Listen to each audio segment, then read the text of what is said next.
Olá, pessoal. Estamos de volta com o nosso Fora da Curva, continuando na pegada que a gente está adotando nos últimos 2, 3 meses, falando muito sobre tecnologia, rede social, a internet. E hoje vamos falar de um tema bem presente, eu acho que é a realidade do mundo, né? A tendência, que é a inteligência artificial.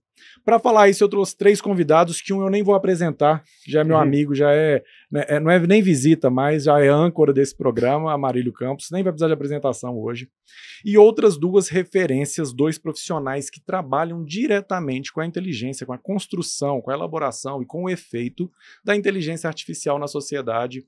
O nosso amigo Adriano Taveira e online com a gente lá de São Paulo, o André Gualtieri, exatamente, convidado Amarílio, que vai falar um pouquinho para a gente também sobre tudo isso, sobre todo esse trabalho. Vou pedir, Adriano, para você se apresentar para nós, por favor, fique à vontade. Tá legal, prazer estar aqui, obrigado pelo convite. Meu nome é Adriano Taveira, eu fiz parte da minha carreira, a minha formação é técnica, eu fiz uma parte grande da minha carreira dentro das Big Techs. Então, fui da área de pesquisa e desenvolvimento da IBM, depois passei pela SAP, da qual atuei no segmento na cadeia de mineração, siderurgia e automotivo, e depois da SAP eu atuei no Gartner, que é um dos maiores institutos de pesquisa de inovação tecnológica no mundo, né? É uma empresa da S&P 500, da Bolsa Americana, e ela é uma líder em insights sobre inovação de tecnologia. E lá dentro, a gente começou a perceber sinais e por uma série de eventos apareceu a possibilidade de fazer uma primeira especialização com um reitor sensacional que tinha sido do Google DeepMind, tinha trabalhado na primeira sessão de veículos autônomos da Tesla, foi assessor do presidente da Microsoft na compra da OpenAI. E ele fez a primeira turma lá na Kellogg Business School em Illinois sobre especialização em IA generativa.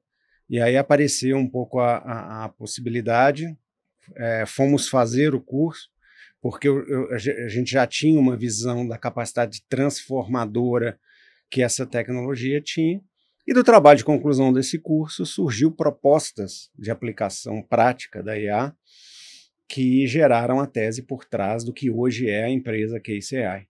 Tá? É uma startup de IA generativa, é um pouco diferente, ela não pretende competir com Gemini, com Google, com Microsoft e tal, e a nossa sede fica em São Francisco, na Califórnia. Bacana, tá? Muito bom, muito bom. André, tá aí com a gente? Estamos ouvindo? Tô sim. Bom, satisfação, prazer estar aqui com vocês, Etienne, Amarílio, Adriano.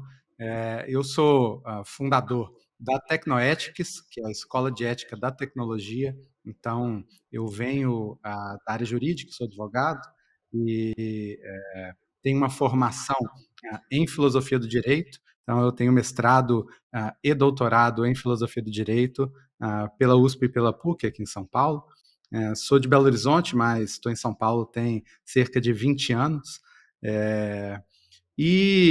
Bom, passei boa parte da minha trajetória acadêmica, profissional, estudando justiça e ética, né? Nos últimos anos, 5, 6 anos, eu comecei a direcionar a minha carreira para os impactos éticos da inteligência artificial. Então, eu fundei a Tecnoethics, que no campo da educação ela traz esses cursos voltados para a governança de inteligência artificial, né, e para os impactos éticos da IA. Atuo como advogado, como consultor em implementação responsável de inteligência artificial e como eticista em inteligência artificial, ou seja, um especialista nas questões éticas da IA, porque quando eu percebi, né, que, bom, quem tem interesse como eu tive desde o princípio nas questões relacionadas à ética e à justiça, é uma pessoa que tem interesse por entender o mundo, né? Entender como as coisas funcionam, como determinadas coisas impactam as relações sociais, impactam a nossa vida. Quando eu olhei para a tecnologia, e em especial para a inteligência artificial, eu percebi que o impacto que isso vai ter na nossa vida é um impacto enorme, e não tem como a gente entender a nossa sociedade ou entender as relações humanas sem compreender os impactos dessa tecnologia. Então, é mais ou menos o que eu procuro fazer aqui na minha atuação profissional aqui em São Paulo, tanto no campo da educação, com a Technoethics, quanto no campo da atuação como advogado e consultor em IA responsável. Show de bola. Amarillo quer falar alguma coisa? Poxa, eu estou extremamente feliz por estar aqui novamente, né, com todos vocês, sobretudo com a pessoa querida da minha vida, que é o André, meu irmão de coração, de vida, e você, que é meu irmão de profissão, de vida.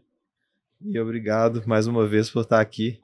Eu preciso me apresentar mais uma vez. Eu sou Amarillo, psicólogo, trabalho há mais ou menos 24 anos com psicologia do adolescente, uma formação em psicologia do esporte, e o meu público basicamente é esse. Eu estou aqui para polemizar um pouquinho, como sempre.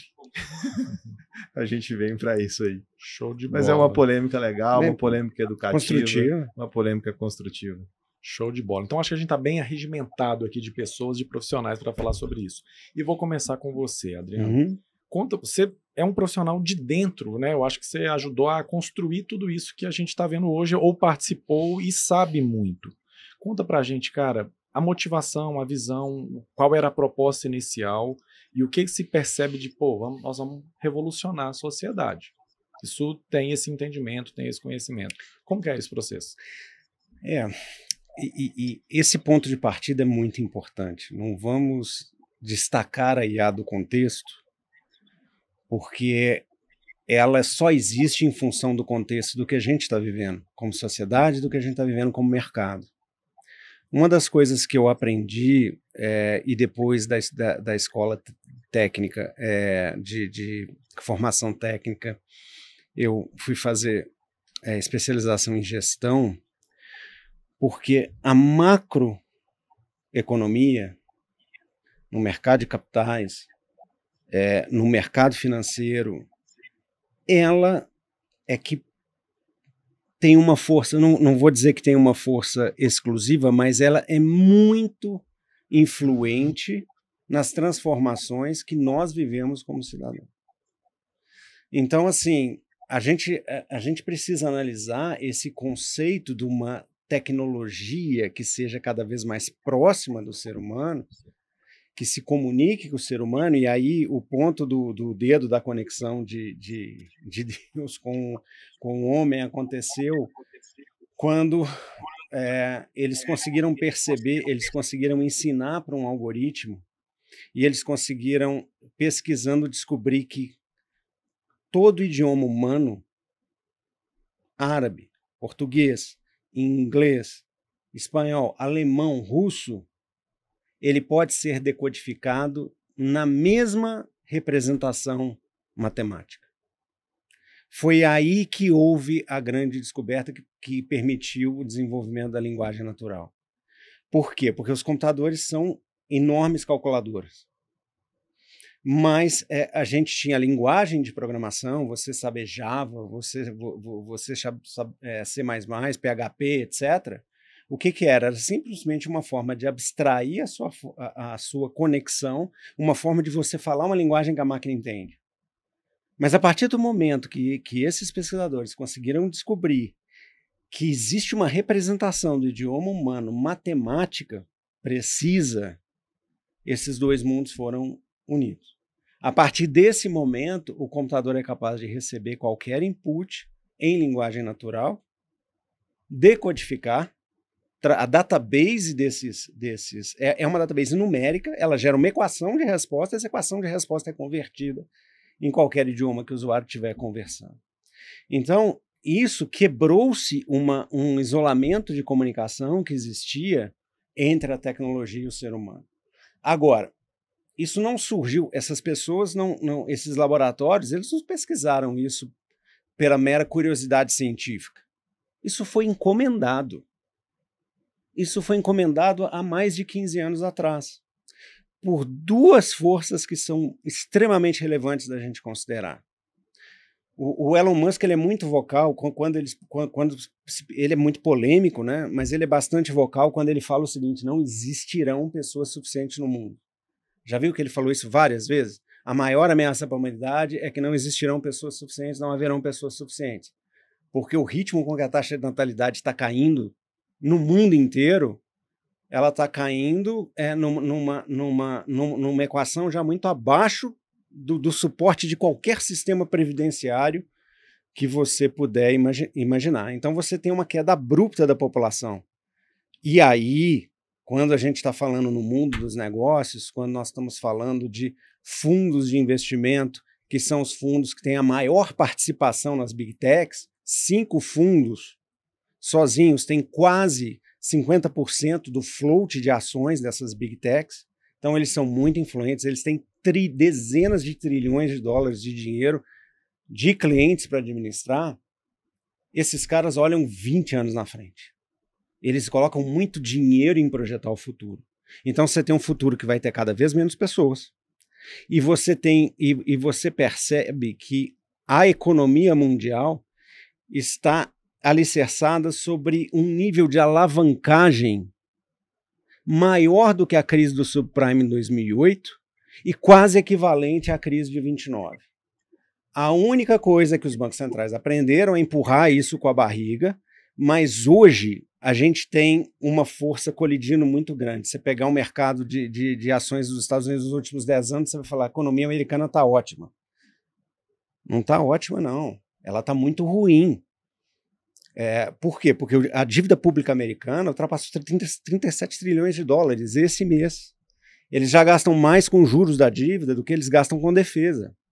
E a da China, que é outro polo econômico, a China está alavancada numa bolha imobiliária de basicamente 20 trilhões de dólares. Ou seja, a economia está num nível de alavancagem muito alto e quando você olha para frente, você tem menos mercado consumidor. Então, quando o marketing analisa isso, do ponto de vista de mercado, a promessa do marketing é o seguinte: olha, eu preciso conhecer esse cliente vai ser mais raro, esse cliente vai ser muito mais disputado. Então, eu preciso ter o melhor algoritmo para entender esse cliente e para vocês que entendem, estudam a mente humana, o objetivo que o marketing corporativo tem é entender e prever as suas reações antes mesmo que você tenha consciência do seu desejo. É te fazer se tornar cada vez um ser mais impulsivo. E isso veio muito forte já nas redes sociais, com o nível de estimulação de dopamina que a gente viu e agora que se funde com a IA. Então, assim, existem motivações econômicas muito fortes para inserir essa tecnologia nos nossos dias. A gente pode discutir aqui muito quais são os limites da ética disso. É muito bom ter uma pessoa com esse nível de especialização para acrescentar isso no debate, mas a gente precisa entender que o que movimenta, o que empurra isso para a nossa vida é uma força extremamente poderosa. É o capitalismo fazendo o que ele faz de melhor, que é a analisar seus problemas e fazer com que o ser humano se encaixe numa peça de um ecossistema econômico que tenta ser sustentável ao longo do tempo. Para nós, quando eu percebi isso, o motivo de empreender, e aí eu encerro essa introdução, mas o motivo de eu empreender é o seguinte: com essa capacidade de compreensão, com essa capacidade de conhecimento, com essa capacidade de interação que a gente tem entre a tecnologia e as pessoas, quebrando as fronteiras da programação, quebrando as fronteiras da lógica. Se você tem um paciente que tem muita dificuldade em matemática, a gente falava em exclusão digital. Se ele tem raciocínio lógico prejudicado de alguma forma, ele tinha muito menos nível de interação e com a tecnologia do que quem tinha facilidade nessa área de conhecimento. E agora não. Agora, quando se rompe isso foi rompido para esse motivo, para você chegar no ser humano como ser humano. Você romper a barreira daquilo que é digital, daquilo que é tecnologia e daquilo que é uma pessoa. Agora, a única certeza que eu tenho é que o mundo vai ser diferente. Então, quando eu olhei isso, eu virei para minha esposa e falei: o mundo que os meus filhos vão crescer é um mundo muito diferente do mundo que eu cresci. Muito diferente. E um dos motivos que a gente entrou, que eu entrei para estudar isso, e a gente tem uma proposta de características da nossa plataforma para tentar fazer com que esse uso seja mais racional, seja mais construtivo do que destrutivo, foi porque eu não posso orientar meus filhos num mundo que eu não entendo como funciona. Né? Então, eu acho que no consultório você já tem isso muito forte. A minha esposa é fonoaudióloga, ela desenvolve linguagem e ela também, como profissional da área de saúde, sofre com essa questão, que o impacto que a rede social já trouxe, né? Com a questão da atenção, com a questão da compreensão, com a questão da irritabilidade. Então, a gente tem que olhar para esse mundo e ver como que esse mundo está se desdobrando e o que cada um de nós pode fazer. Não só quem atua nessa área, quem é pai, quem é tio, quem é amigo. Né? Tem uma frase que eu termino que eu gosto muito, de uma analista americana, que ela fala assim: no mundo com tecnologias cada vez mais capazes, nós precisamos de pessoas cada vez melhores. Nós, humanidade, temos o desafio de estabelecer valores, de estabelecer condutas, de estabelecer ética, e não esperar que o governo faça isso, não esperar que alguém vá frear a força econômica para fazer como a gente acha que deve ser certo. Nós temos que fazer com que esse uso, aprender a usar essa ferramenta e disseminar um uso consciente dessa ferramenta para que o saldo seja mais positivo do que negativo, na minha opinião. Show de bola.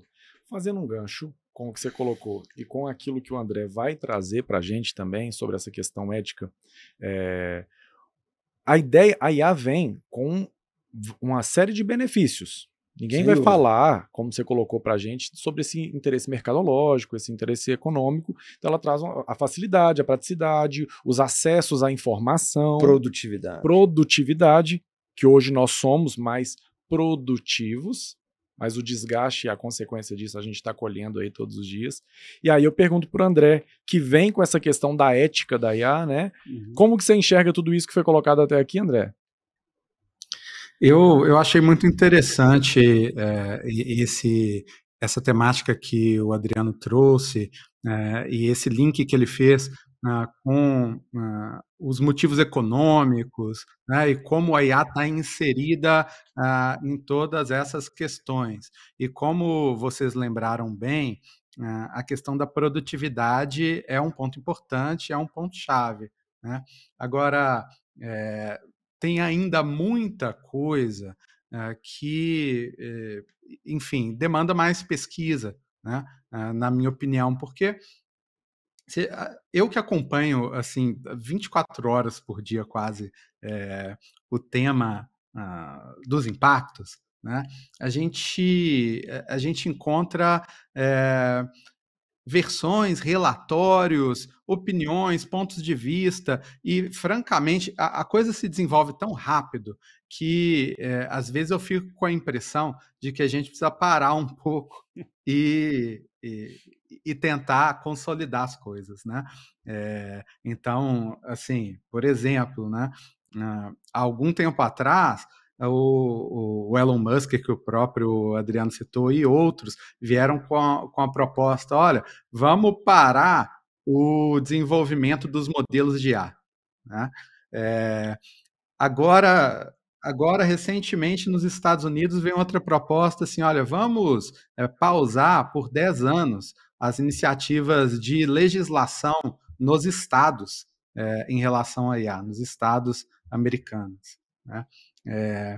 Eu acho que, bom, essa proposta de pausar o desenvolvimento dos modelos, que tem aí mais ou menos uns 2 anos, eu acho que, no fundo, era para chamar atenção para os riscos e tudo, mas não tinha nada de concreto, porque a gente está falando de razões econômicas, de questões, e ninguém vai parar o desenvolvimento disso do dia para a noite. Né? Imagina se os Estados Unidos parassem e a China vai continuar a desenvolver. Né? Mas isso mostra para nós um ponto que eu quero realçar aqui, que é esse certo grau de incerteza sobre o que a gente vai ter, né? Eu costumo dizer que eu não consigo imaginar como vão ser, como as coisas vão estar daqui a 10 anos. Eu não consigo. Né? Eu estou tentando fazer um exercício de os próximos 5 anos. Tal é a rapidez que a coisa vai. Né? Então, um ano hoje é muito diferente do que um ano há 20 anos atrás, em termos do que acontece do desenvolvimento que a gente tem. Então, partindo, enfim, desse pressuposto, né, como eu disse, a gente tem, recentemente eu li 2 relatórios que fizeram, que foram bastante lidos e bastante discutidos sobre IA nos próximos anos. Né? Então, tem um relatório que se chama AI, a Decade Ahead, então os próximos 10 anos de IA, e AI 2027.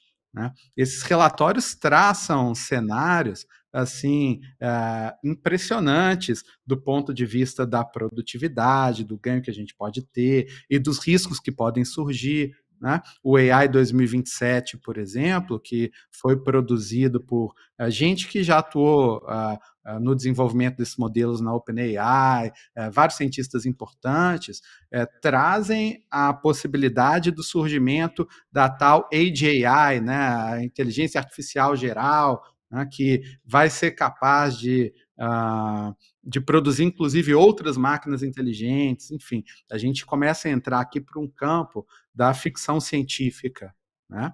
Embora esse relatório produzido por gente muito capaz coloca o início disso para daqui a poucos anos, tá? Por outro lado, eu também conheço pessoas que são bastante céticas com relação a esse desenvolvimento. Por exemplo, César Taurion, que escreve muito no LinkedIn, eu acompanho muito, gosto muito de ler os textos dele, ele coloca um pouco de, olha, pé no freio nesse hype. Tem muito hype aí, né? Mas o que não tem de hype, né?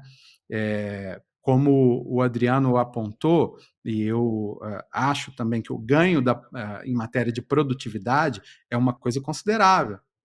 Por outro lado, pensando do ponto de vista do indivíduo, a gente tem que se lembrar o seguinte, né? A minha esposa costuma dizer, o prêmio por você trabalhar bem, o prêmio por você ser muito produtivo, é você ter mais trabalho ainda, né? Então, será que a IA ela vai te dar menos trabalho? De fato, né? Tem gente que tenta medir isso. Por exemplo, eu que sou da área jurídica, eu conheço pesquisas que mostram como que o uso de IA para advogados júniores, por exemplo, advogados que acabaram de entrar no mercado, pode ser bom em termos de poupar o tempo que você precisa para realizar determinadas tarefas. Então, usando IA, você faz as coisas em menos tempo. E aí a gente tem um ganho de produtividade. Pensando do ponto de vista do Brasil, que a gente precisa urgentemente de um ganho de produtividade, isso é super importante. Né? Agora, por outro lado, a gente pode também chamar atenção para essas questões que vocês trouxeram também. Né? E aí, no campo da educação, no campo dos relacionamentos, a gente tem visto aí, por exemplo, uma epidemia de solidão. Será que a IA ela vai tornar isso ainda maior? Será que a IA, me parece que sim, porque à medida em que as pessoas começam a usar chatbots como psicólogos, usar chatbots como amigos, né? Usar chatbots como namorados, tem aplicativos nesse sentido, por exemplo, Réplica, é um aplicativo companheiro de IA. Ele tá, uma das coisas da propaganda é o seguinte, né? Ele está sempre disposto a te escutar. Ele nunca vai dizer para você assim, não quero falar com você, não estou afim. Né?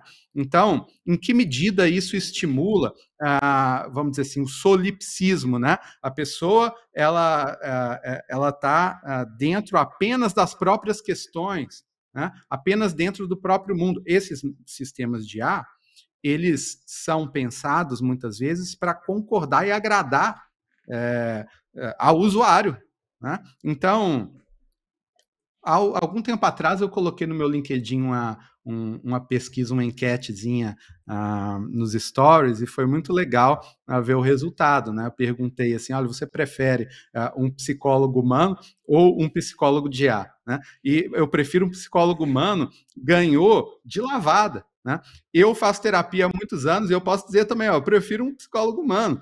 Gente, a IA, ela é muito boa para muita coisa, né? Mas, para usar um termo aqui da filosofia, né, a IA não está no mundo. A gente precisa de pessoas que estejam no mundo e que sejam capazes de compreender o contexto, né? Pessoas que partilham das mesmas questões que a gente na vida e que estão na mesma sociedade. Então, eu diria que a IA pode ser útil para um monte de coisa. Por exemplo, para questões educacionais, ela pode ser muito útil, porque a IA tem essa capacidade boa de personalizar o aprendizado. Se vocês quiserem, a gente pode falar um pouco mais disso daqui para frente. Mas para eu não me estender muito, eu acho muito importante frisar, como Etienne lembrou, que a IA tem impactos positivos, porque o que mais me irrita quando eu trato esse tema, e eu, enfim, sou advogado de formação e lido com riscos, nós advogados olhamos sempre para o risco, mas o que mais me irrita é tratar dessa tecnologia de um jeito assim apocalíptico, catastrofista, como se tudo tivesse muito ruim, como se as coisas fossem de mal para pior. Não, ela traz muita coisa boa, muita coisa benéfica. O que a gente precisa fazer? A gente precisa fazer esse tipo de reflexão que a gente está fazendo aqui.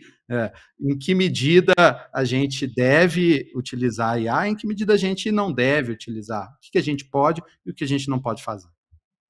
Show de bola. Essa enquete do André, e eu sou um seguidor assíduo dele, né? Eu respondi essa enquete e eu fiz um comentário para ele em box, que acho que foi um comentário interessante, que eu falei com ele assim, o problema não é o paciente querer um terapeuta bot. O problema é nós, enquanto psicólogos, começarmos a lidar com o paciente que vem o tempo inteiro montado em cima de saberes de inteligência artificial. Eu hoje já tenho esse desafio dentro do meu consultório. Qual é o desafio? É eu estar dentro de uma sessão cujo paciente já premeditou as perguntas em que ele viria me fazer, e o ChatGPT já deu para ele essas respostas, e ele vem para a consulta, ou ele vem para a sessão, para ter a validação daquilo. Vocês entendem o quanto que é complicado para o nosso trabalho enquanto profissionais da área da saúde mental, estarmos diante de uma tecnologia cujo nosso paciente tem acesso e a gente tem essa dificuldade. E se você não tiver uma capacidade de entender aquela ferramenta de uma maneira muito precisa, o que eu falo, que eu sou um estudante, eu e André, a gente discutia isso há 2 anos atrás numa mesa, conversando sobre inteligência artificial, né? E há 2 anos isso parecia algo muito distante, mas as coisas estavam acontecendo e eu falei, isso vai chegar. E hoje eu já tenho pacientes meus que fazem sessões com o botão do transcrever a consulta inteira, para depois ele ter a validação daquilo que o ChatGPT, que eu falei, que o ChatGPT concorda. E André fala muito bem disso quando ele fala a respeito das IAs que falam aquilo que nós gostamos de ouvir, né? Isso é uma coisa que eu acho interessante. E nós, enquanto psicólogos, sem percebermos, também, muitas vezes, fazemos isso, tá? Isso é um grande desafio para para as pessoas dos dias de hoje. Nós, enquanto psicólogos, por uma questão, eu estou falando uma crítica aos nossos colegas, e também a mim, nesse sentido, é que muitas vezes a validação do pensamento de um paciente vira para a gente uma questão de mercado. Então, a gente tem que saber confrontar os nossos pacientes, coisa que a IA não faz, né? Então, essa fala do André há alguns meses atrás, falando dessa relação dos generais, interessante esse texto dele, muito bacana, quem tiver a oportunidade de ler, leia, que é a respeito dos generais que diziam aquilo que os conselheiros dos generais romanos, dizendo para eles o que eles gostariam de ouvir. Né? E nós, enquanto psicólogos, temos que tomar muito cuidado para não fazermos a mesma coisa.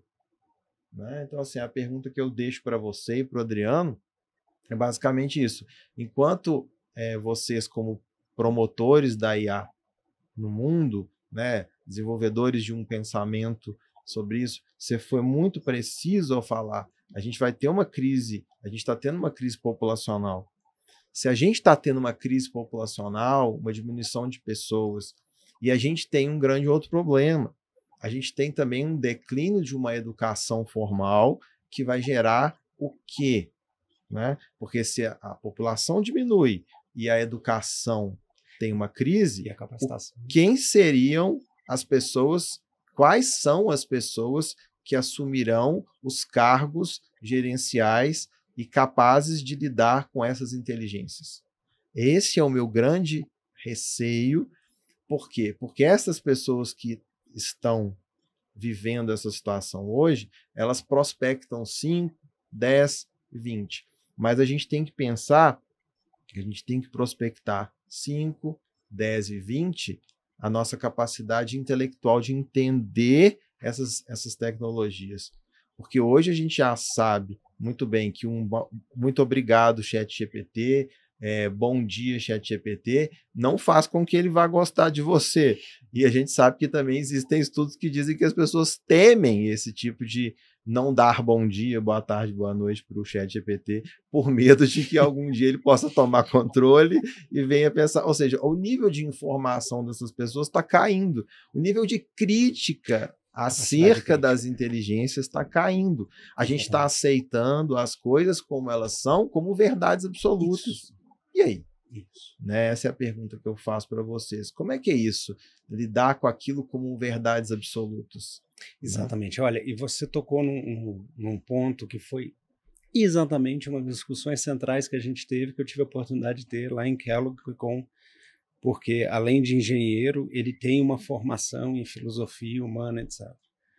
E a gente estava discutindo isso até antes. Né? Se você repete uma coisa exaustão, e aquela coisa não é verdadeira, ela pode se tornar verdadeira por falta de crítica ao contrário. Né? Então, como eu vou te dar alguns exemplos, tentar te dar alguns exemplos práticos de como que a gente criou algumas maneiras de tentar usar essa tecnologia para minimizar esse efeito. A primeira coisa que a gente fez é o seguinte: esses modelos são tão massivos e eles foram criados, e desculpa voltar na questão econômica de novo, mas não vamos aprofundar nela não, mas vamos pensar o seguinte: ele te cobra token, ele te cobra, pergunta, por que ele é tão agradável? Por que ele não te contraria? Porque ele precisa fazer, assim como o algoritmo do Instagram precisa te prender ali, ele precisa. O modelo econômico é o faturamento de tokens para as pessoas, e tokens são as palavras que ele faz. Então, se ele precisa te confrontar, ele vai falar assim, poxa, eu não vou confrontar ele, eu vou confrontar ele de uma maneira muito leve para que ele não me deixe de usar e vá usar do concorrente. Então, o grande problema que eu vejo da ética é que, ao contrário da Starnet, do Exterminador, eu acho que a grande diferença é que no filme não existia concorrência. No mundo existe concorrência. E tem empresa de $1 trilhão em caixa disputando qual vai ser qual vai ser a IA. E se você precisa disputar a pessoa, qual vai ser a IA, você quer que ela seja mais permissiva, você quer que ela seja mais... Enfim, todos esses comportamentos ruins de pessoas que não são confrontadas, que não são estimuladas a ter um comportamento crítico. O que a gente fez como uma proposta real? A primeira coisa que a gente fez foi imaginar um modelo de uma IA que a gente chama como se fosse um chat GPT que não sabe nada. Ele comunica em linguagem natural, mas a base de informação dele, eu não saio para a internet para buscar. Porque quando eu saio para a internet, eu saio sem critério, eu vou pegando, porque é uma competição por dados. Quem tiver mais dados, ele vai responder sobre mais coisas. Então existe uma disputa por tudo quanto é tipo de informação curada, informação confiável, desde o maior lixo de informação. Isso entra estatisticamente nesses algoritmos. E você não tem a rastreabilidade disso, da fonte. Então, o que acontece? A gente pensou o seguinte, e se a gente tivesse uma IA, Etienne, por exemplo, que a gente tem empresas que dizem o seguinte, olha, IA, eu quero ter você, mas você só vai... Eu vou selecionar quais são as fontes de conteúdo que alguém que tem capacitação para isso, seja na área de saúde, seja na área de produção, vai delimitar. Então, por isso que eu falo que ela não sabe nada, a gente ensina para ela um conjunto controlado de informações. Um conjunto em que o ser humano é capaz de delimitar o perímetro do que ela vai ser capaz de responder. Então, os agentes que a gente tem hoje nas empresas, os agentes de IA, se você perguntar alguma coisa que não está naquele conteúdo, ele vai dizer, desculpa, eu não tenho a resposta. Do que tentar inventar uma resposta que seja o mais crível possível por causa da sofisticação da linguagem e que a pessoa fique, poxa, que isso só pode estar certo. Então, uma das maneiras foi essa. E a outra maneira que a gente estimula que as pessoas, a gente bolou um método, como se fosse um navegador das IAs públicas, em que, na hora que você coloca uma determinada demanda, ele vai pegar ele vai consultar, por exemplo, 3 IAs simultaneamente, e ele vai fazer uma análise semântica, qual é o nível de concordância e discordância que essas 3 bases de dados estão trazendo. Por quê? Porque estatisticamente, se você tem uma informação que ela é de uma qualidade ruim, ela está poluindo, uma das maneiras de você lidar com isso na estatística é você aumentar tanto a tua abrangência de análise, você acaba diluindo aquele ruído dentro do teu modelo. Então, quando a gente consulta ao mesmo tempo o GPT, o Gemini e a Perplexity, por exemplo, e a gente faz uma série de instruções para eles referenciarem as fontes que eles têm, a gente consegue fazer um pouco dessa rastreabilidade, de onde que isso está vindo. Se um falou que é A, o outro falou que é B, o outro falou que é C, a gente já vira para o usuário e fala, não existe consenso, a gente alerta para ele, não existe consenso nesse conteúdo que as IAs estão te retornando. Você apura a informação. E a gente tenta, Marília, a gente tenta com 3 painéis assim, um do lado do outro, você vê 3 respostas para a sua pergunta, é como se você tivesse 3 especialistas respondendo. A gente tenta fazer com que os usuários acabam comparando, olha, essa introdução aqui ficou legal, mas a forma, esse exemplo que o Gemini dá é mais legal, mas essa fonte que a Perplexity usa, e aí as pessoas começam a montar um quebra-cabeça e montar uma resposta, mas eu obrigo elas a lerem. Adriano, mas eu vou fazer um questionamento dentro disso e até pedir o André se quiser participar, ou a Marílio também sobre. No campo teórico, a ideia é maravilhosa. O problema é que, no campo da prática, nós temos um grupo seleto, vamos dizer assim, que utiliza muito. Vamos pegar o público dos 15 aos 35 anos, 40 anos. Que esse público não quer fazer esse trabalho que você está propondo. Ele está buscando completamente o contrário. Ele quer a resposta mais rápida possível e ali para ele que o atenda, para não ter exatamente essa capacidade de comparação de dados, de resposta. Ele não quer fazer reflexão. Ele quer uma informação ali na palma da mão dele. Como a gente usa, como todos os aplicativos basicamente utilizam, a tranquilidade na palma da sua mão. como algumas pessoas faziam com o Google. Sim. Alguns alunos faziam com o Google. Vai lá, pega Vai a na primeira primeira, resposta, copia. exatamente. Como que vocês lidam com isso? Posso André, falar uma coisinha acho que o sobre André isso? tem uma colocação sobre isso. Acho que é importante. Pode, deve. Então, muito interessante isso, porque vocês trouxeram o Google, né? E, bom, eu sou de uma geração, e acredito que vocês também, que é a última geração dos não nativos digitais. Da Barça, a geração da Barça, a última. Isso. A gente viu coisas. Outro dia eu estava conversando com um amigo, ele falou: olha, eu lembro quando eu fazia uma pesquisa no colégio e eu queria fazer uma pesquisa muito bem feita, eu usava 3 enciclopédias. Eu tinha lá 3 enciclopédias e usava. Imagina hoje como é que isso ficou para trás, né? Mas isso já ficou para trás na época do Google. Então, nós vivemos toda essa transição, nós temos esse ponto de vista que certamente quem tem 15, 20 anos hoje não tem. Né? E uma coisa interessante a se comparar com o uso que a gente fazia do Google e o uso que a gente faz da IA, e eu acho isso central para a gente colocar isso, discutir isso em termos educacionais mesmo, que é o seguinte, nós usávamos o Google como uma espécie de oráculo. Então, eu estou lá diante do oráculo, e o oráculo, na antiguidade, né, eu perguntava, olha, eu vou ganhar aquela batalha? Aí ele vai dizer, olha, você vai... Normalmente ele dava uma resposta meio dúbia, né? Porque a pitonisa não era boba, né? Mas você ia diante do oráculo perguntar isso, né? Olha, eu vou ter um herdeiro masculino ou não? Né? O bebê que vai nascer vai ser um herdeiro de sexo masculino. Nós não podemos usar a IA como um oráculo. Então, o nosso uso da IA deve ser um uso muito mais ativo, muito mais participativo do que a gente fazia com o Google, ao pesquisar no Google. Mas isso no campo teórico, maravilhoso. Agora, no campo da prática, zero. Então, no campo da prática, eu acho interessante a gente citar 4 princípios para tentar concretizar isso, né? Que são princípios de ordem prática de como a gente deve usar inteligências artificiais do melhor modo, da melhor maneira. E esses princípios não são meus, são do Ethan Mollick, que é um autor, inclusive, que eu recomendo a vocês, que é um professor da Faculdade Wharton de Administração, nos Estados Unidos, e que atua só com inteligência artificial.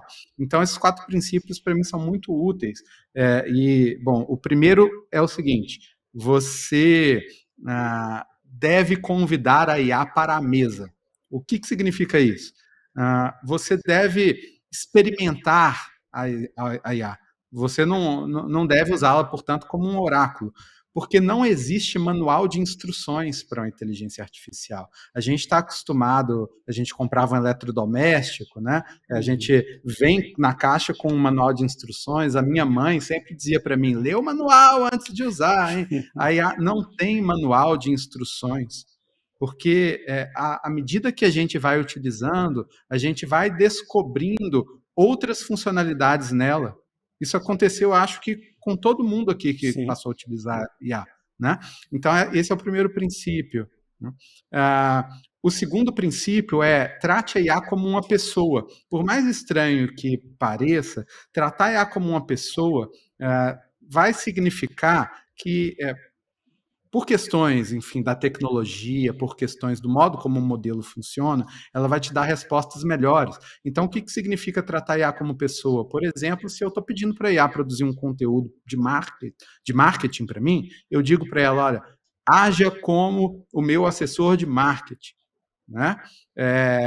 E eu dou um contexto para ela. Na medida em que você faz isso, as respostas tendem a ser melhores. O terceiro princípio seja humano no loop.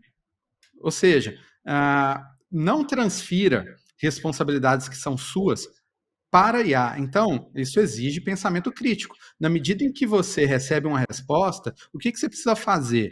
né? Você precisa checar, como o Adriano lembrou, existe estatística, como são modelos que funcionam por estatística, existe sempre um percentual de respostas que vão ser alucinadas. Então, você precisa checar, você precisa revisar, né? Porque, no final das contas, quem é o responsável? É o humano. É o humano que usa IA. Né? E o quarto e último princípio é ter em mente que a IA que você usa hoje é a pior IA que você vai usar. Porque o desenvolvimento é tão absurdo, tão rápido, que um problema que é um problema hoje, né, pode ser diminuído ou até resolvido no futuro. Né? Então, e isso traz também para nós um dever que é um dever de constante atualização, né? De estar por dentro das novidades. Né? Então, eu acho que esses 4 princípios, apesar de serem princípios, mas são princípios muito voltados para a prática. Né? Então, na medida que a gente tenta concretizar isso, a gente usa melhor as ferramentas. E isso tem tudo a ver com a questão do uso da IA, que vai passar a ser uma questão central, já é uma questão central, para quem se preocupa com a educação. Então, se fosse dono de uma escola, né, de ensino médio, ensino fundamental, eu estaria super antenado nisso. Olha, como é que eu vou preparar os meus alunos para utilizar da melhor maneira essas ferramentas? Essa é uma questão também que é fundamental dentro das faculdades. Né? Os cursos de graduação, eles vão precisar ser repensados, né? Para fazer com que as pessoas usem do melhor modo. E isso tem tudo a ver com educação crítica, o que tem sido chamado de letramento em inteligência artificial, que vai passar a ser, inclusive, uma obrigação legal, pela lei de IA da União Europeia, já é. Pela nossa lei de inteligência artificial, que é só um projeto, mas tem também esse artigo lá. Então, quem desenvolve, quem aplica IA, vai passar a ter, ou pode passar a ter, uma obrigação de fornecer treinamento. Agora, como é que isso, trazendo para a crítica que a gente faz, você acabou de falar sobre crítica, ter crítica, como é que a gente vai fazer isso para um adolescente de 15 anos que olha para um dever de casa ou que olha para uma dificuldade emocional e a crítica dele, que já não é uma crítica desenvolvida, por uma questão de neurodesenvolvimento, como que a gente vai ensinar esse sujeito a passar a ter crítica acerca de uma inteligência artificial, sendo que a gente não tem esse letramento, como o André mesmo falou, e a gente tem uma educação que sataniza hoje a inteligência artificial como sendo uma resposta. É o professor olhando, ou o psicólogo olhando aquilo, entendendo aquela ferramenta, ao invés de criticar. Ao passo que você está entendendo que aquele sujeito que está ali de frente para aquela tecnologia, ele vai usar por quê? Exatamente pelos mecanismos dopaminérgicos de respostas imediatas, como o Adriano mesmo falou. Então, como que a gente hoje, enquanto educador / profissional da área da saúde, vai lidar com esse sujeito e tentar aplicar e explicar e ensinar? No último podcast, a gente falou muito sobre monitoramento. E o Adriano falou uma coisa interessante, que não é monitorar, é entender. Né? Monitorar o monitoramento, quem monitora, obviamente vai ser enganado. Porque se ele não entender aquilo que ele está fazendo. Exatamente. Então, o professor, nós, enquanto profissionais, o letramento em relação a IA, isso hoje é visto pela escola com bons olhos? É isso que eu me pergunto. Você tem a resposta, né? É óbvio que não. Né? É óbvio que não. Né? Mas eu vou lá usar como um instrumento dentro da minha psicoterapia, eu vou usar. E falem o que quiser, porque eu vou usar. posso trazer um caso terapêutico para um exemplo que a gente viveu, que eu acho que um terapêutico e um educacional, que são 2 pontos muito relevantes que a gente trouxe aqui. Como eu te falei, a minha esposa é especializada em desenvolvendo a linguagem com crianças e adolescentes com TE. E existe muita questão do hiperfoco, o desafio do hiperfoco. Eles têm hiperfocos em temas, às vezes, que não são temas corriqueiros. E aí o que aconteceu? Ela estava contando, ela chegou lá em casa super contente, porque havia um dos pacientes, e que um dos pacientes, quando ele chegou, um pouco antes de ir no banheiro ali, não sei o quê, ela perguntou: o que você gosta? Aí ele falou: mitologia nórdica. Cara, mitologia nórdica. Aí o que acontece? Como a gente discute muito essa questão e eu acho que a responsabilidade do uso e a crítica do uso vai vir da sua capacidade de fazer a pergunta, o que ela fez? Ela fez o seguinte: poxa, eu não conheço um tema que é o hiperfoco dele, que seria chave para eu conseguir um acesso. Mas eu também não posso fingir que eu sou um especialista nisso, porque no segundo, terceira pergunta ele me pega. Então, qual foi o prompt que ela usou? Eu preciso acessar com todos os cuidados terapêuticos, eu preciso abrir um caminho de acesso. Mas percebe como que isso já está no cabeçalho? Eu preciso abrir um caminho de acesso para que a gente possa conversar com esse tema sem me fazer soar um falso especialista da área.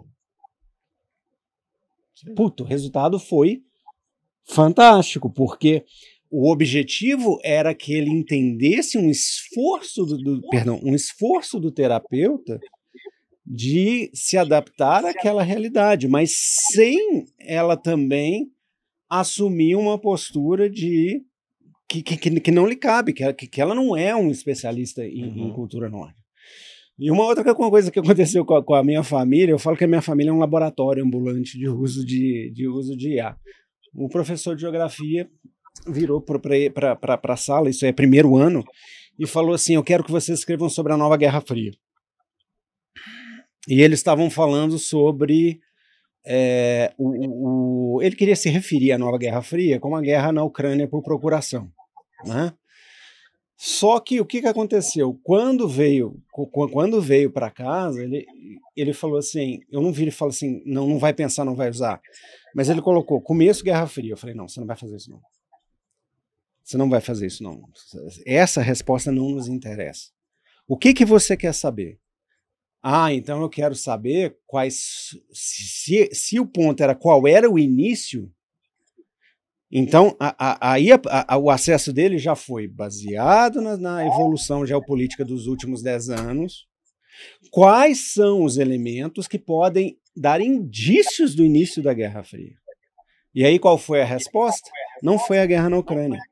Foi o ataque dos hackers norte-coreanos e chineses na eleição dos Estados Unidos, em que eles invadiram a conta da Hillary Clinton e invadiram os servidores do sistema eleitoral americano. Aí ele leva isso para a sala. Aí o professor, né, e de novo, não estou falando... A intenção aqui não é criticar o papel do professor, é só fazer a gente pensar sobre isso, é muita mudança ao mesmo tempo. Mas o professor, com aquela ideia de que concebida e cristalizada de que a guerra na Ucrânia é o início da nova Guerra Fria, de repente o menino levanta a mão e fala: não. Você já parou para pensar que essa guerra começou na internet muitos anos antes? E aí o que eu acho que é o desafio da educação? O desafio da educação é que você pode ter 2 posturas. Primeiro, fala: não, sua resposta está errada. A minha resposta está certa. Eu sou professor e você é o aluno. Por definição, a minha resposta está certa. Eu acho que é aí que a gente está matando a curiosidade, a gente está matando o desejo de aprender. Ele poderia ter virado e falado assim: classe, olha que ideia interessante. O que vocês acham? Vocês acham que isso realmente pode ser considerado o início? Vamos pensar. Quais características desse fato que ele está trazendo nos levam a pensar que isso foi o início ou foi? Quem acha que é a guerra na Ucrânia? Quem acha que é? Percebe? Você pode promover Mas você achar na base do autoritarismo, de que você tem autoridade sobre uma pessoa, sobre um jovem, porque a tua posição lhe dá essa autoridade e o seu conteúdo, cara, você está entrando numa... Porque a facilidade que ele tem de acesso, de conteúdo, de preparação, para te enfrentar... Você traz uma situação que é o nosso interesse, inclusive. Você trouxe dentro desse contexto maravilhoso que você trouxe, uma decisão tomada por você muda toda a realidade.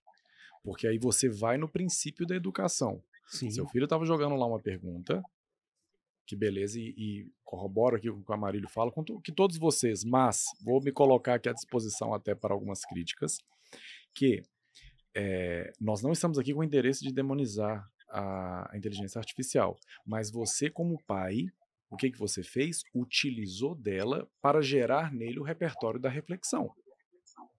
Então, essa atitude que você tem muda a utilização dele do instrumento e muda a aula do professor, que poderia, inclusive, aproveitar dessa situação para provocar mais pesquisa, porque no final, usando o Barça, usando o Google, usando inteligência artificial, o nosso objetivo é fazer com que o aluno tenha capacidade reflexiva. Isso. Então, a sua atitude como pai, que é o que a gente sempre cobra aqui, é fazer com que o garoto utilize, seja o MacBook, seja o tablet, seja o celular, seja o que for, de uma forma positiva. E aí você ensinou. O grande problema, a grande luta que a escola tem, que o psicólogo tem, que o pai tem, é tirar o filho, o adolescente, do lugar de praticidade, que é onde que eu falo que eu vou me colocar a crítica para vocês, que é o meu embate com a inteligência artificial, com o celular, que é, eu tenho grande problema com as facilidades. Porque geralmente as facilidades nos destroem. Tudo que é muito prático, tudo que é muito fácil acaba, né, nos destruindo de alguma forma. Para a adolescência, a gente fala da impulsividade. Para o adulto, a gente fala da hiperprodutividade, que é como o André colocou para a gente, mas produz mais. Sim, mas quando eu produzo mais, o que eu faço com o tempo que me sobra? Eu vou descansar? Não, eu vou atender mais. A tecnologia nunca cumpriu essa promessa de entregar tempo livre. Não, exatamente, ela entrega tempo. Ela não entrega o livre. E aí é que tá. E aí é o grande problema que a gente volta desde o início da história da sociedade. A capacidade de reflexão, que nós não temos. Nós quem destruímos tudo. Nós quem ferramos o sistema. Isso a gente já sabe. E aí a gente volta para o início da nossa conversa, que foi quando a gente falou dos seres humanos melhores. O nosso grande problema, e geralmente aqui em todos os nossos debates acabam voltando para isso. A formação humana, que é deficitária. O problema não é o celular, o problema não é o Instagram, o problema não é o TikTok, no geral. É uma ferramenta que faz com que eu me aproxime do meu coleguinha, que eu continue interagindo, que eu continue lá, mas nós desvirtuamos isso, porque nós somos, em geral, impulsivos. E o grande problema quando você fala de mercado, como você colocou muito bem, é que ele quer que a gente consuma. Isso. E aí junta, né? A fome e a vontade de comer. E a gente desvirtua aquilo que está nas nossas mãos. Entende? Oi, Tiene. Desculpa, Oi. Pode falar. Desculpa.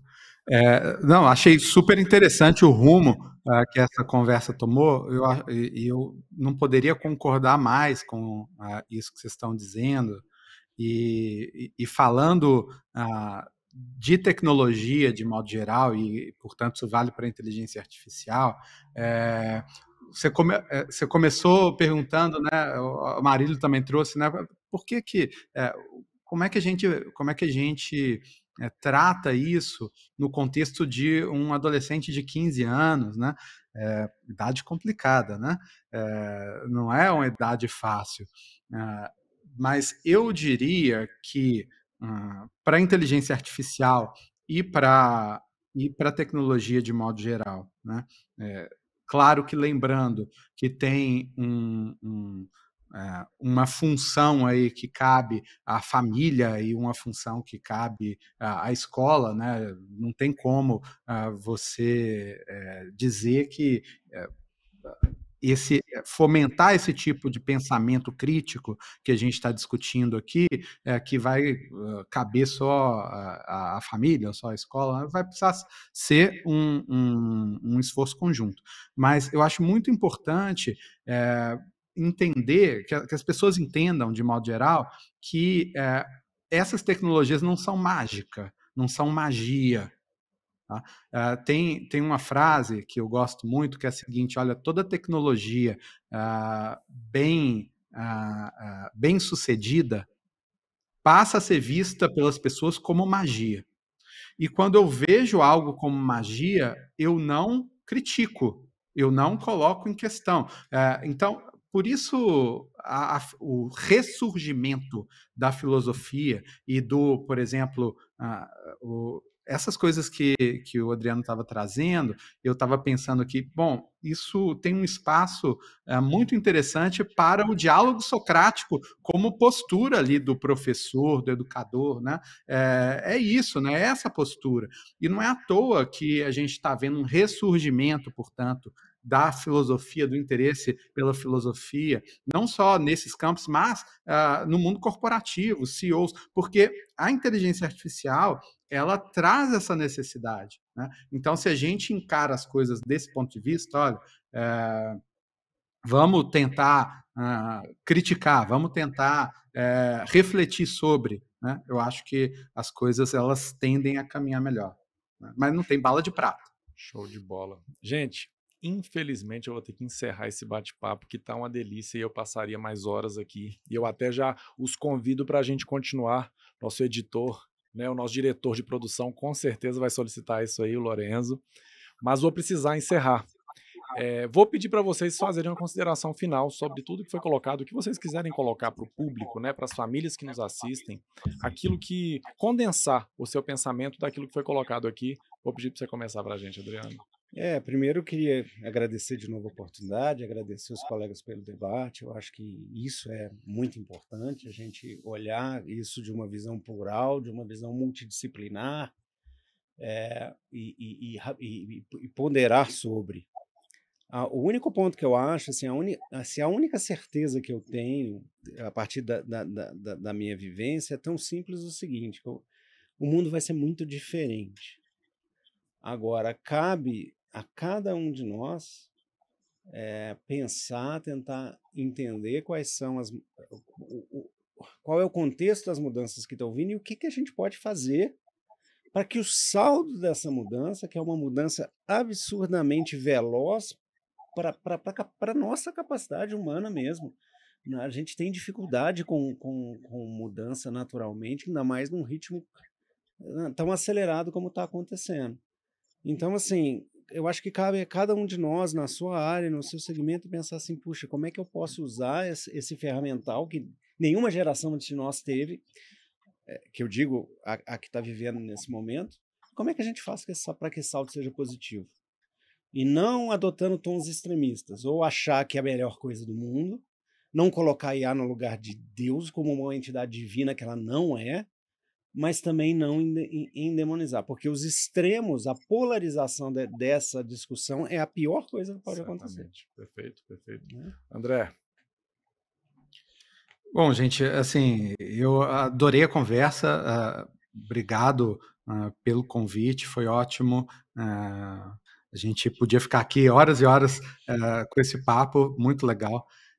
Eu diria que a gente, assim, existem, falando do medo, né, da IA, porque é um medo em relação ao que é novo e o que é natural, né, e dos riscos. Existem riscos? Existem os riscos. Né? Existem riscos mais próximos, mais concretos, mais reais, e riscos mais distantes. Então, eu acho que, em primeiro lugar, cada pessoa precisa assumir uma responsabilidade individual, né? Eu acho que isso é a base de tudo. Então, a responsabilidade de como se preparar, né? Como se formar para esse novo mundo, né? Então, essa eu acho que precisa ser uma preocupação de cada pessoa que está realmente preocupada com o seu próprio futuro. Né? Essa tecnologia ela não vai desaparecer, ela vai estar cada vez mais integrada à nossa vida. Então, do ponto de vista da pessoa, né, existe uma responsabilidade de cada pessoa uma responsabilidade individual de fazer com que o uso dessa tecnologia resulte no maior benefício possível para ela, né? E, por consequência, uma preocupação, enfim, da sociedade civil também, de proporcionar espaços, de criar espaços para que essas pessoas elas também possam ter uma orientação melhor. Por isso, também parabenizo vocês por trazerem esse tema que é tão importante. Show de bola. Amarílio. Nós, enquanto profissionais da saúde, o Adriano foi muito preciso quando ele falou a respeito de ser um pai que ensina um filho a usar uma tecnologia, uma inteligência artificial. Acho que o que me levou, e o que eu sempre bato nessa tecla, é que enquanto tivermos pais conscientes desse tipo de situação, entendendo as ferramentas, nós teremos uma cultura melhor de uma educação melhor para os nossos filhos. Não adianta a gente criticar a inteligência artificial se nós, enquanto pais, não soubermos usá-la. E não adianta nós, enquanto profissionais da área da saúde, criticarmos a inteligência artificial se nós não soubermos usá-la.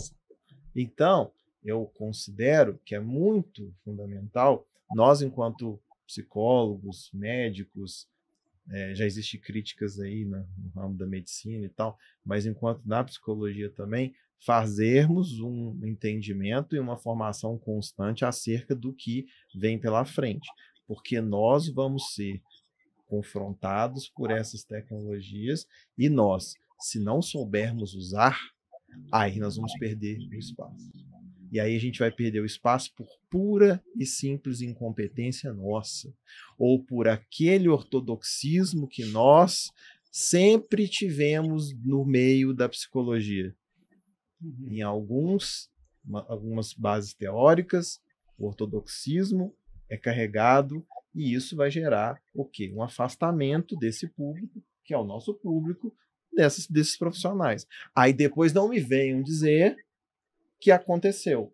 Eu falo, mas quando foi para ser discutido esse tipo de situação, você falou que aquilo era errado. Agora seu público não aparece e você não sabe por quê. Isso acontece com algumas teorias dentro da psicologia, né? Se afastaram tanto do que era o real, da realidade da coisa, e hoje vivem ali. Claro que funcionam para alguns, mas não funcionam para outros. Mas a gente tem que tentar entender que isso é uma ferramenta que também tem que ser desenvolvida no nosso pensamento, porque a gente tem que criar criticidade no nosso paciente. Tá certo? Então é basicamente isso. Perfeito, perfeito. Gente, muito obrigado. Foi sensacional. Para as famílias, para as pessoas que nos assistem, o nosso objetivo é esse, gerar debate, gerar conhecimento, gerar reflexão, mais do que tudo. A gente nunca se coloca aqui, né, Marílio, todas as vezes que a gente veio trocar ideia, como donos do saber. A gente, na verdade, gosta do diálogo, da reflexão e de sair daqui com um entendimento novo. E eu acho que essa proposta, mais uma vez, foi alcançada. Espero que vocês aproveitem esse conteúdo, reflitam, pensem, comentem, fiquem à vontade. A gente está aberto a ouvir e precisamos ouvir e queremos te orientar, queremos te ajudar a exercer melhor a sua função de pai, de profissional, de ser humano. Essa é a nossa proposta. Até o próximo Fora da Curva e muito obrigado. Tchau, tchau.